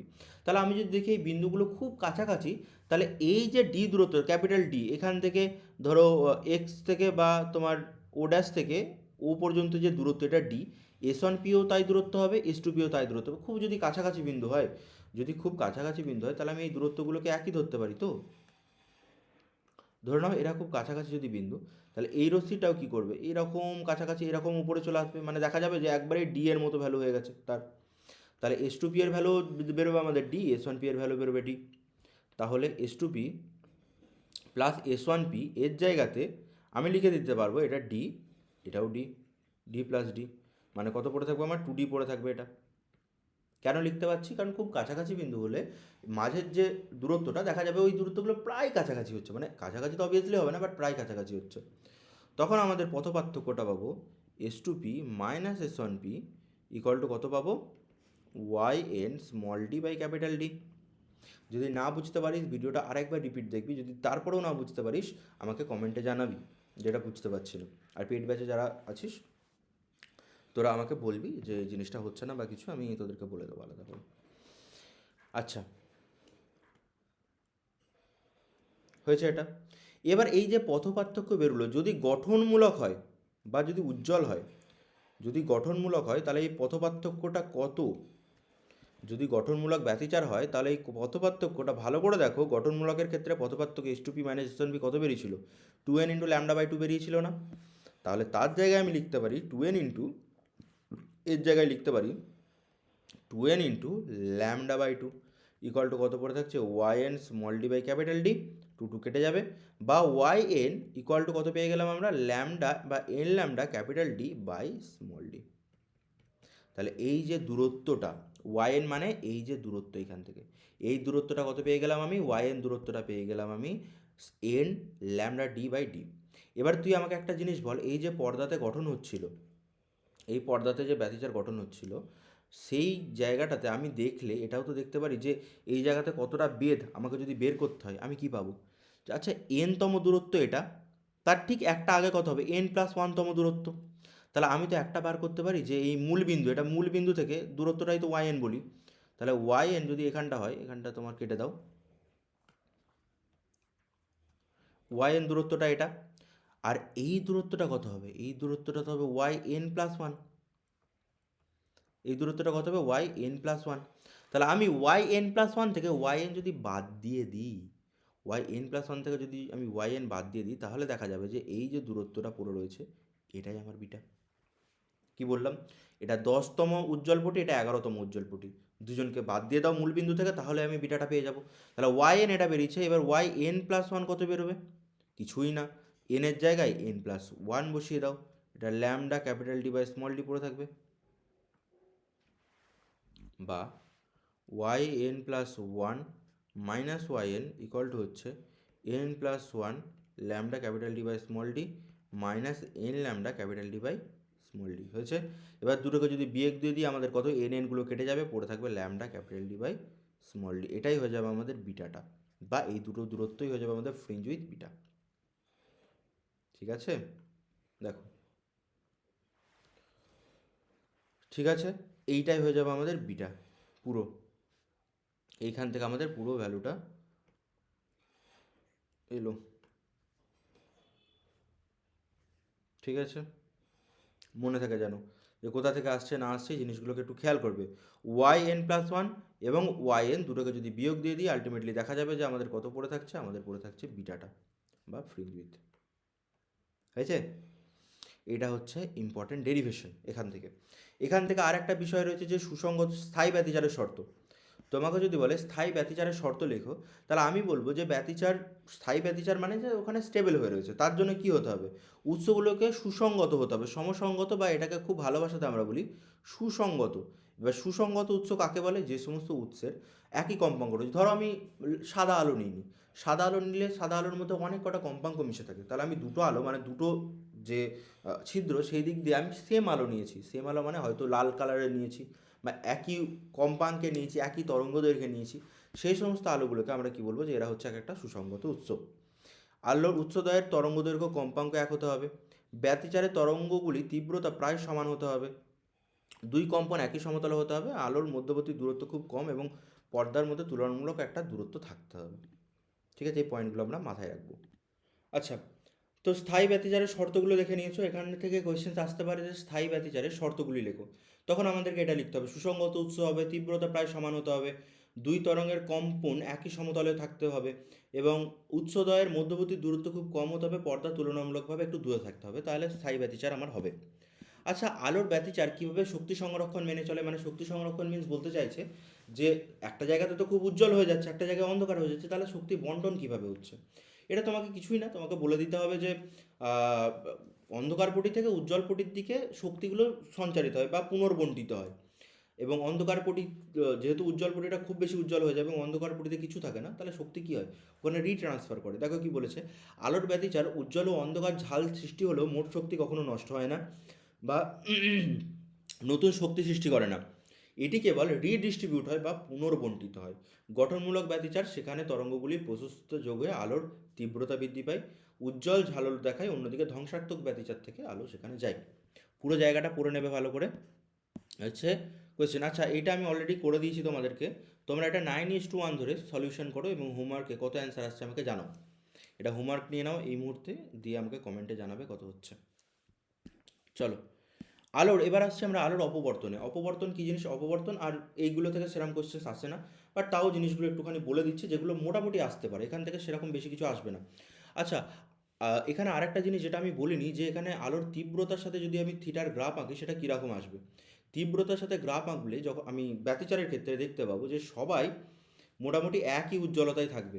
কি আঁকলাম এটা, সবাই মোটামুটি একই উজ্জ্বলতাতে থাকবে, অর্থাৎ প্রত্যেকটা পটির উজ্জ্বলতা এবং বেধ সময়ের সাথে সাথে কী থাকবে, সমান থাকবে। আমার এখানে আঁকতে একটুখানি ভুল হয়ে যাচ্ছে, বাট তোমরা মনে রাখবে যে এই উজ্জ্বলতা এবং পটিগুলোর বেধ, এগুলো এক একটা বিটা পটি, বেদ বিটার, তো উল্টো দিকে আরও আঁকতে পারছি না, যাকগে, এগুলোর বেদ দেখা যাবে যে সময়ের সাথে সাথে কিন্তু একই রয়েছে। বাট অপবর্তনের ক্ষেত্রে কী হবে, অপবর্তন কী জিনিস, যেটা আমরা দুটো পটি ধরে মানে দুটো ছিদ্র ধরে করছিলাম, অপবর্তন আমাদের কী হবে, অপবর্তন মাত্র একটা ছিদ্রতেই হবে, একটা ছিদ্র দিয়ে হবে। এবং এখানে দেখা যাবে যে একটা তরঙ্গ সৃষ্টি হচ্ছে, যেখানে তোমার সব থেকে মাঝখানে দেখা যাবে যে খুব বেশি উজ্জ্বলতা তৈরি হয়েছে, ভীষণ উজ্জ্বলতা, পাশগুলো আরেকটু কম উজ্জ্বলতা, তারপর আরেকটু কম করতে করতে জিরো, একটু কম করতে করতে জিরো হবে। এখানে কী হয়েছিল, এখানে সবাই একই উজ্জ্বলতায় ছিল ইন্টারফারেন্সে, বাট ব্যতিচারে দেখা যাবে যে মানে প্রাথমিক যে মাঝখানে যে সেন্ট্রাল ম্যাক্সিমাটা সেটা খুব বেশি, প্রথম এবং সাইডেরগুলো অল্প হতে হতে জিরো হয়ে যায়। আলোর অপবর্তন কি, আলোর অপবর্তন হচ্ছে সেই ঘটনা যেখানে আলো কোনো অতি সংকীর্ণ ছিদ্র দিয়ে অতিক্রম করার সময়, মানে এই একটাই মাত্র ছিদ্র, এখানে দুটো ছিদ্র ছিল বাট অপবর্তনে একটাই মাত্র ছিদ্র দিয়ে অতিক্রম করার সময়, অথবা কোনো বাধার প্রান্ত দিয়ে যাওয়ার সময় সোজা পথে না গিয়ে পথ কিছুটা বেঁকে ছড়িয়ে পড়ে এবং এখানে কী হয়, একটা এরকম পটি সৃষ্টি করে। এটা লেখা উচিত ছিল যে এবং উজ্জ্বল অন্ধকার পটি সৃষ্টি করে, এটা তোরা লিখে নিবি, সৃষ্টি করে। এই ঘটনাটা আলোর অপবর্তন নামে পরিচিত। এখানে ইন্টেন্সিটি দেখো, প্রথমে খুব বেশি হবে, তারপর আরও একটু কম, তারপর আরও একটু কম, তারপর আরও একটু কম করতে করতে শূন্য হয়ে যাবে। এর গ্রাফটা মেবি আঁকতে দিতে পারে, এর গ্রাফটা আঁকো, তখন এটা দেখাতে হবে। এখানে গ্রাফ থেকে দু তিনটে আলোচ্য বিষয় দেখে নিতে হবে আমাদেরকে। মাঝখানের ঝালরটিকে কেন্দ্রীয় উজ্জ্বল ঝালর বা সেন্ট্রাল ম্যাক্সিমা বলে, এবং পাশে দুই ঝালরগুলোকে অন্ধকার ঝালর বলা হয়। অন্ধকার ঝালরের মাঝখানে অপেক্ষাকৃত কম উজ্জ্বলে পার্শ্বীয় এটা লাগবে না। কেন্দ্রীয় ঝালর ক্রমশ চওড়া এবং পাশের ঝালরগুলো ক্রমশ কমতে থাকে। এখান থেকে ইম্পর্টেন্ট যে প্রশ্নটা সেটা হচ্ছে ব্যতিচার এবং অপবর্তনের মধ্যে পার্থক্য লেখো। এই জায়গাটা ইম্পর্টেন্ট যে আমাদের ব্যতিচার এবং অপবর্তনের মধ্যে কী লিখতে বলেছে, পার্থক্য লিখতে বলেছে, সেটা আমরা দেখে নেব। আচ্ছা, পার্থক্য কী হবে? পার্থক্য হচ্ছে ব্যতিচারের ক্ষেত্রে দুটো সোর্স লাগে, মানে দুটো ছিদ্র লাগে, দুটো আলো লাগে, বাট অপবর্তনের ক্ষেত্রে একটা ছিদ্র হলেই হবে। এখানে ব্যতিচারের ক্ষেত্রে তরঙ্গ কমপক্ষে দুটো প্রয়োজন, এখানে একটার প্রয়োজন বললাম যেটা। এখানে উজ্জ্বলের যে ঝালরগুলো সেগুলো কী হয়, সমান ঝালর বসতে হয়, মানে সব ঝালরগুলো মানে উজ্জ্বল পটিগুলো সবাইকে সেম উজ্জ্বলতাই হয়, আর অন্ধকারগুলোও সেম বেদের থাকে। বাট এখানে মাঝখানেটা কেন্দ্রীয় ঝালরটা সব থেকে চওড়া, তারপরে ছোটো ছোটো হতে হতে শূন্য হয়ে যায়। এখানে সবার উজ্জ্বলতা সমান হয়, বাট এখানে সবার উজ্জ্বলতা সমান হয় না। ইয়াংয়ের দ্বিরেখাছিদ্র পরীক্ষা থেকে পায়, এটাকে এক রেখাছিদ্র থেকে পরীক্ষা হয়। ঠিক আছে, আচ্ছা চলো এবার আসছে আলো সমর্থন। আচ্ছা, ওই চ্যাপ্টার থেকে আর কিছু লাগবে? আমার মনে হয় না আর বেশি কিছু করার প্রয়োজন আছে। ফর্মুলাগুলো আমি আজ পর্যন্ত তো সেরকম আসতে দেখিনি, তো না করলেও মোটামুটি চলে যাবে। যদি মনে করিস করবো তাহলে করে নিতে পারিস, বাট আমার ক্ষেত্রে মনে হয় না যে এত মাথায় হেডিং নেওয়ার কোনো প্রয়োজন আছে। এর মধ্যে থেকেই কোয়েশ্চেন কমন পেয়ে যাওয়ার চান্স অনেক বেশি। আলোর সমবর্তন কাকে বলে? সমবর্তন দেখ, যে কোনো যদি সূর্য থেকে ধর পৃথিবীতে আলো আসছে, সূর্য থেকে পৃথিবীতে আলো আসার সময় সে অনেক পথে কম্পিত হতে পারে। এই দিকে হতে পারে কম্পন, এই দিকে হতে পারে কম্পন, মানে একটা এতে বিভিন্ন দিক বরাবর কম্পন হতে পারে। এই দিকে হতে পারে, এই দিকে হতে পারে, তোর আমার দিকে হতে পারে, মানে বিভিন্ন দিকে কম্পন সম্ভব। অর্থাৎ এই আলোটার এই যে এখানে ধর একটা বিন্দু রয়েছে, সেই বিন্দু থেকে দেখা যাবে যে এইদিকে এইদিকে এইদিকে চারদিক থেকে কম্পন হচ্ছে। পোলারাইজেশন এমন একটা ঘটনা যেখানে সরু একটা টুরমালিনের কেলাস নেওয়া হয়, যে কেলাসটা খুব সরু, মানে পাতলা একটা স্লিট হয়। সেই স্লিটে সমস্ত তরঙ্গগুলোকে বার করে শুধুমাত্র একদিকের কম্পনটাকে রেখে দেয়। মানে এত দিকে চারদিকে কম্পন হচ্ছিল, মানে চারদিকে এইদিকে কাঁপতে কাঁপতে যাচ্ছিলো, এইদিকে এইদিকে কাঁপতে কাঁপতে যাচ্ছিলো, সব কিছুকে বন্ধ করে জাস্ট একটাকে রেখে দেয়। পোলারাইজ চশমাগুলোতেও সেমই হয়, মানে বিভিন্ন দিকে আলোর তীব্রতাটাকে সমস্তকে জিরো করে দিয়ে এ জাস্ট একা একদিক বরাবর কম্পনটাকে পাস করতে দেয়। এটাই হচ্ছে আলোর সমবর্তন বা পোলারাইজেশন। অনেক কাজে লাগে, কাজগুলো এখানে তো বলাই রয়েছে। আলোর সমবর্তন হলো সেই প্রক্রিয়া যার মাধ্যমে আলোর কম্পনকে সব দিক থেকে সীমাবদ্ধ করে বা বন্ধ করে নির্দিষ্ট একটি দিকে আপতন করানো হয়, তাকে বলা আলোর সমবর্তন। পোলারাইজ চশমার ক্ষেত্রে ব্যবহৃত হয়, ফটোগ্রাফিতে ব্যবহৃত হয়, এলসিডি এলইডি ডিসপ্লেতে ব্যবহৃত হয়, 3D চশমাতে ব্যবহৃত হয়, বৈজ্ঞানিক গবেষণায় স্ফটিক গঠনে ব্যবহৃত হয়, জ্যোতির্বিজ্ঞানে বা জ্যোতির্বিজ্ঞান মিন্স নক্ষত্র টক্ষত্র এই সমস্ত বিশ্লেষণে ব্যবহৃত হয়। ঠিক আছে, এখান থেকে আরেকটা ইম্পর্টেন্ট টপিক যেটা হচ্ছে ব্রুস্টারের সূত্র কি, এই রাশিমালা নির্ণয় করো। ব্রুস্টারের সূত্রটা বলছে কোনো স্বচ্ছ মাধ্যমের উপর দিয়ে একটি নির্দিষ্ট আপতন কোণে বা ব্রুস্টার কোনো আলো আপতিত হলে প্রতিফলিত আলো সম্পূর্ণ সমবর্তিত হবে। ধরে নাও একটা অসমবর্তিত আলো রয়েছে, একটা অসমবর্তিত মানে বিভিন্ন দিকে কম্পনটা হচ্ছে, তার উপর একটা আলোক রশ্মি এসে পড়েছে, এটা মেবি কাঁচ মাধ্যম হতে পারে। যখন আলোটা এসে পড়ছে কাঁচ মাধ্যমের উপর পড়েছে, তাহলে একটা জিনিস হতে পারে কি, যে এই কাঁচ মাধ্যমের দুটো তোমার কাঁচ মাধ্যমের যে সমস্ত আলো রিফ্লেকশন বা রিফ্র্যাকশন না হয়ে কিছু আলো মেবি এইদিকে প্রতিফলিত হয়ে বেরিয়ে যাবে, এবং কিছু আলো এখান থেকে প্রতিসৃত হয়ে এদিকে বেরিয়ে যাবে, মানে অল্প কিছু আলো প্রতিসৃত হয়ে বেরিয়ে যাবে। বোঝা গেল কি বললাম? যে একটা নর্মাল ধর একটা কাঁচের নিয়েছি, মানে আয়না নয়, কাঁচ। কাঁচে কিছু রশ্মি তো কী হবে, রিফ্লেক্টও করতে পারে, আর কিছু কাঁচের মধ্য দিয়ে ভেতর দিকেও চলে আসতে পারে, সেই ঘটনাটাই ঘটেছে। এইখানে ধরো এই যে রশ্মিটা রয়েছে এটা কি হচ্ছে, এটা অসমবর্তিত রয়েছে, অর্থাৎ তার কম্পন বিভিন্ন দিকে হচ্ছে, বিভিন্ন দিকে কম্পন হচ্ছে। আমি দেখাচ্ছি না, বাট অবভিয়াসলি বিভিন্ন দিকে তার কম্পন হচ্ছে, বিভিন্ন দিকে তার কম্পন হচ্ছে।